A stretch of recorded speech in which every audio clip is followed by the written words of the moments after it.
Hello viewer, সবাইকে স্বাগত জানিয়ে শুরু করছি নতুন আরও একটি ভিডিও। আজকের এই পর্বে আমি দেখাবো কিভাবে যে কোনো ব্রাউজারের সার্চ হিস্টোরি এবং কুকিজগুলো খুব সহজে ক্লিয়ার করা সম্ভব।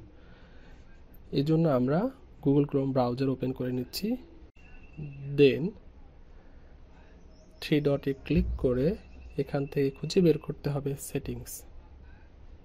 সেটিংসে চলে গেলাম। লেফট সাইড থেকে প্রাইভেসি এবং সিকিউরিটি সিলেক্ট করে স্ক্রল করে নিচে আসতে হবে। এখানে দেখুন ডিলেট ব্রাউজিং ডাটা।